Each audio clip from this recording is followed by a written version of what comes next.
they were saying what the Quran would be, and a lot the Quran that you have said.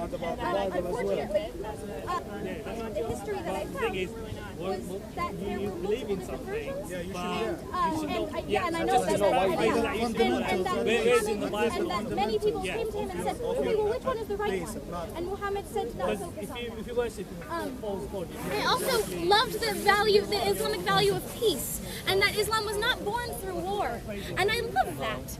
However, when I looked at the history, Muhammad was a very violent and warmongering man. And oh, sir, please, I don't want to insult your prophet either. But I want you to see him as he is through history and science and the archaeological today. Yes. The final straw was when I read that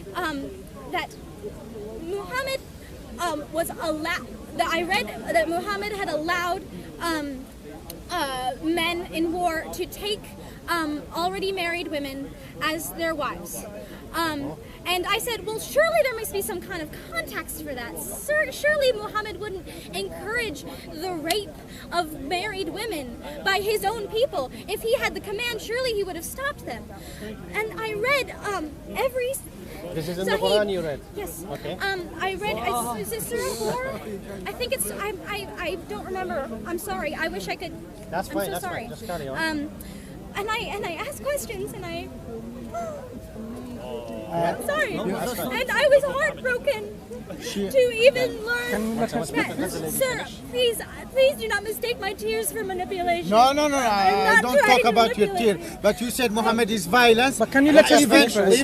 Even the prophet who came after Moses, he used the violences also. Please carry on. He Please carry on. occupied Jerusalem. The Quran portrays Muhammad as a peaceful and mighty man who enacted lots of mercy and was the true man of faith, the true Muslim, the man that all Muslims should emulate. But I stumbled when I saw the history of the historical Muhammad and how. And many commentators who said that even then, in the context, that he even encouraged them to take war captive women as their wives, and that was not. Are we allowed to answer you, or what? Are we allowed to answer yes, you? of course, please do.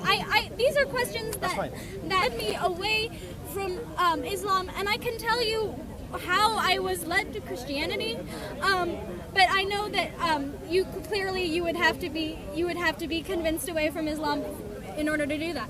So yes, please. So what were you before you came to Christianity? Were you another faith before Christianity? No, I was a nihilist, which means that I believe that there was no meaning in this universe, that we are all flesh and brain chemicals, and every thought that we make is just a result of what we ate for dinner. Because if there is no such thing as a world beyond this flesh, then how can I trust anything I think? Then Okay, if yes, and then she become Christian. Okay. No, sir. Please do not put words into my mouth. Okay. I misunderstand. Yeah. I was convinced that the world of nihilism explained everything. And however, there were some things that it couldn't explain, like the feeling of love. How could that just be a biological sensation of a sex drive? The feeling of that. The desire that I had for a God, I was convinced by that C.S. Lewis's argument that we come out of the womb desiring food, which must mean that food somehow exists. And if we all desire God, then maybe surely God must exist. I'm not sure what I think of that argument now, but that is what led me to pursue religion. So we go back.